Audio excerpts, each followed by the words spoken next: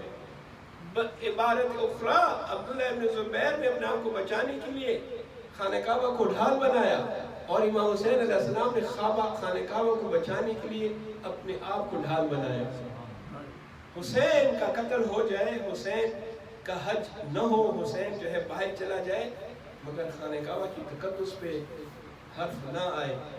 امام علیہ السلام کوفے کی طرف جا رہے ہیں کیونکہ کوفہ کی طرف سے خطوط آئے تھے، اے ابا عبداللہ حسین، ہم آپ کے بابا کی شیعہ ہیں، العجل العجل العجل، جلدی آئیں جلدی آئیں جلدی آئیں، ہم سب آپ کا انتظار کر رہے ہیں۔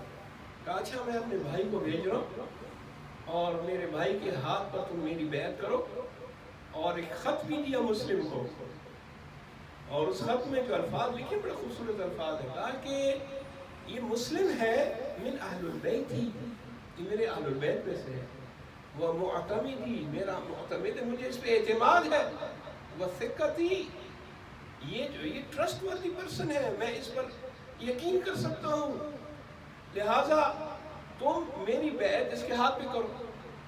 حضرت مسلم ذوالحجہ کے مہینے میں یا اس سے پہلے وہ کوفے پہنچے، کوفیوں نے استقبال کیا، لیکن جب ابن زیاد آیا تو لوگ ڈر گئے اور اپنی بیعت اٹھا لی۔ اب امام حسین علیہ السلام کوفہ کی طرف جا رہے ہیں، جیسے ہی آپ مکہ سے نکلے تو فرزدق ایک شاعر تھا، شاعر اہل البیت، وہ ملا۔ کہاں سے آ رہے ہو فرزدق؟ کہا کہ یا ابا عبداللہ کوفے سے آ رہا ہوں۔ اچھا کوفے کی کیا حالات ہے؟ اب شاعر آدمی تھا، پورے حالات کو ایک جملے میں، ایک شعر کی صورت میں امام علیہ السلام کے آگے رکھتے ہیں۔ کہا کہ یا ابا عبداللہ قلوبہم معک وسیوفہم علیک، کوفہ والوں کے دل آپ کے ساتھ ہیں، آپ کے ساتھ محبت کرتے ہیں، ان کے دل آپ کے ساتھ، لیکن ان کی تلواریں آپ کے خلاف ہیں، ڈرپوک ہیں، ڈرتے ہیں۔ بس امام علیہ السلام کو پتہ چل گیا کہ کوفہ کے حالات کیا ہیں، لیکن چونکہ خطوط آئے تھے ان کا جواب دینا ضروری تھا۔ امام علیہ السلام کوفہ کی طرف جا رہے ہیں۔ حضرت مسلم نے امام حسین علیہ السلام کی بیعت لی، 18,000 لوگوں نے امام حسین کی بیعت کی حضرت مسلم کے ہاتھ پر، مگر جب ظالم آیا ابن زیاد اور اس نے لوگوں کو ڈرایا، دھمکایا، دھمکیاں دیں، تو لوگوں نے اپنی بیعت چھوڑ دی، ڈر گئے۔ اور ایسا وقت آیا کہ جب حضرت مسلم کوفہ کی مسجد میں نماز پڑھا رہے ہیں تو 30 آدمی مغرب کی نماز میں حضرت مسلم کے پیچھے نماز ادا کر رہے ہیں۔ ایک وہ وقت تھا کہ 18,000 لوگوں کی بیعت، اب صرف 30 آدمی، اور وہ بھی جب حضرت مسلم نے، عزیزان گرامی، حضرت مسلم جب نماز ختم کی اور پیچھے مڑ کر دیکھا تو ایک آدمی رہتا تھا، ایک آدمی پیچھے رہ گیا تھا۔ اظہر حسن زیدی ایک مرحوم کا جملہ، بہت ہی قیمتی جملہ ہے، غور کیجیے گا، اسے غور سے سماعت فرمائیں۔ حضرت مسلم علیہ السلام اب کوفے میں تنہا ہے۔ اظہر حسن زیدی کہتے ہیں کہ کوفہ اس وقت ایسا تھا کہ وہاں مسلمان تو تھے اور بہت زیادہ تھے، مگر مسلم اکیلا تھا، مسلمان تھے، مسلم ایک تھا۔ اب حضرت مسلم علیہ السلام نے جب پیچھے مڑ کر دیکھا تو ایک آدمی مسجد میں رہ گیا۔ اب مسلم کہاں جائیں؟ آپ کوفہ کی گلیوں میں، کیونکہ آپ راستہ نہیں جانتے، لوگ ڈر گئے، لوگوں نے اپنی بیعت ختم کی، آپ ایک طرف کو جا رہے ہیں، کوفے کے حالات بڑے کشیدہ ہیں۔ ایسے میں دیکھا کہ ایک خاتون ہے جو گھر کے باہر بیٹھی ہے، اپنے بیٹے کا انتظار کر رہی ہے، تاریخ میں اس کا نام توعا لکھا ہے۔ مسلم کی شخصیت دیکھیں، جہاں بھی مجلس سے ہو توعا کا ذکر ضرور آتا ہے، اس خاتون کا ذکر ضرور آتا ہے، کیونکہ اس نے مسلم کو پناہ دی اور کہا کہ اے نیک عورت، کیا تم مجھے پانی پلا سکتی ہو؟ خاتون اندر گئی، پانی پلایا، پانی پینے کے بعد مسلم وہاں بیٹھ گئے۔ خاتون کہتی آپ کون ہیں؟ اپنے گھر کیوں نہیں جاتے؟ آپ کو نہیں پتا کوفہ کے حالات بڑے خراب ہیں؟ بس یہ سن کر مسلم نے کہا اے دعا، یا جو لقب مسلم نے حضرت مسلم نے استعمال کیا، کہا کہ انا مسلم ابن عقیل، میں مسلم ہوں پسر عقیل۔ بس یہ سننا تھا۔ وہ جو خاتون تھی مومنہ تھی، حضرت مسلم کو پناہ دی، اپنے گھر لے ان کی خدمت کرنی شروع کی۔ جب اس کا بیٹا آیا اور وہ حضرت مسلم ابن عقیل کو جو اس نے دیکھا تو حضرت مسلم پر حملہ کیا۔ ایسے میں اور 500 لوگوں کی فوج آتی ہے، حضرت مسلم کے ساتھ پھر بھی کوئی مقابلہ نہیں کر سکتا، لیکن انہوں نے دھوکے سے حضرت مسلم کو گرفتار کیا۔ حضرت مسلم کا ہونٹ مبارک پھٹ گیا تھا، خون جاری تھا۔ ایسی حالت میں مسلم کو ابن زیاد کے پاس لایا جاتا ہے۔ حضرت مسلم جب دربار میں پہنچتے ہیں تو سلام نہیں کرتے۔ ظالم کہتا ہے تم نے امیر کو سلام نہیں کیا۔ مسلم کہتا ہے کہ میرا امیر صرف ایک ہے، وہ حسین ہے، حسین کے علاوہ میرا کوئی امیر نہیں ہے۔ کہا کوئی آخری خواہش؟ کہا مجھے پانی پلا دو۔ ہم جو وہ پیالہ مسلم کے پاس لایا گیا، حضرت مسلم پانی پینا چاہتے ہیں مگر ہونٹ مبارک کا خون پیالے میں گر جاتا ہے۔ مسلم پیالہ واپس کر دیتے ہیں، پانی نہیں پیتے۔ بس مختصر کروں، حضرت مسلم کے ہاتھ باندھ کر دارالامارہ پر لے جایا گیا۔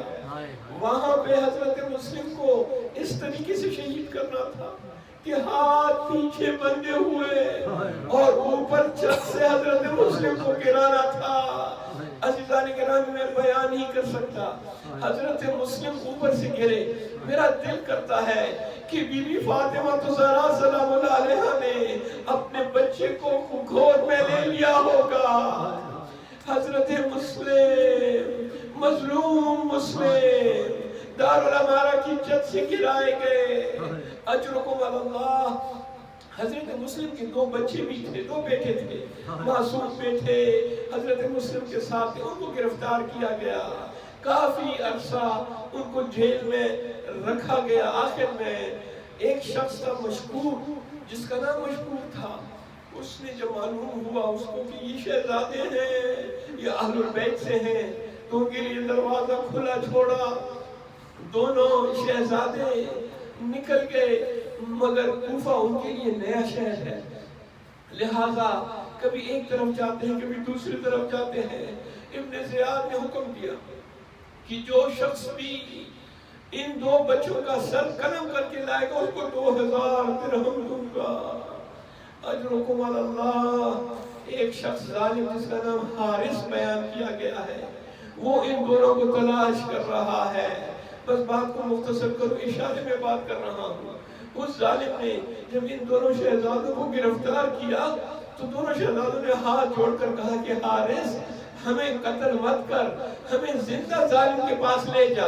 اور کہتا ہے نہیں، مجھے امیر سے انعام چاہیے۔ کہتا ہے کہ ہماری یتیمی پہ رحم کر، ہم رسول کی اولاد سے ہیں، ہماری قرابت پہ رحم کر۔ مگر ظالم کو پھر بھی رحم نہیں آیا۔ دونوں کو دریا کے کنارے لے جا کے شہید کرتا ہے اور دونوں کے مبارک سر تن سے جدا کرتا ہے اور ان کے مبارک جسم کو دریا میں ڈال دیتا ہے۔ اجرکم اللہ۔ آخری روایت سنیں، التماس دعا۔ دونوں ننھے منھے سر شہزادوں کے بالوں سے پکڑ کر ظالم کی دربار میں جاتا ہے۔ مورخین کہتے ہیں کہ جب ظالم نے ابن زیاد نے وہ معصوم سر دیکھے، فقام او قعدا، فقام او قعدا، 3 مرتبہ اپنی جگہ سے کھڑا ہوا، دوبارہ بیٹھا، کہا حارث اے کاش تم کو میرے پاس زندہ لے آتا، تجھے رحم نہیں آیا، تو نے دونوں معصوموں کو اس طرح شہید کیا۔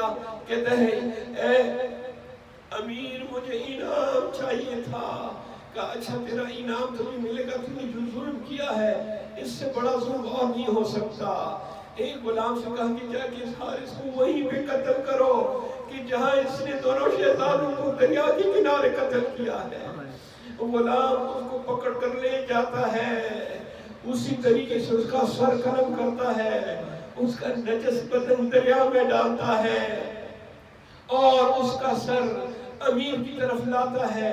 اب جب یہ غلام امیر کی طرف ابن زیاد لعنت اللہ علیہ کی طرف آ رہا تھا تو کوفہ کے بچے اس پہ پتھر مار رہے تھے، سر پر پتھر مار رہے ہیں اور کہہ رہے ہیں کہ ہذا قاتل ذریت رسول اللہ، یہ وہ شخص ہے کہ جس نے رسول خدا کی ذریت کو قتل کیا۔ الا لعنت اللہ علی القوم الظالمین۔ وسيعلم الذين ظلموا على محمد أي منقلب ينقلبون لا حول ولا قوة إلا بالله العلي العظيم۔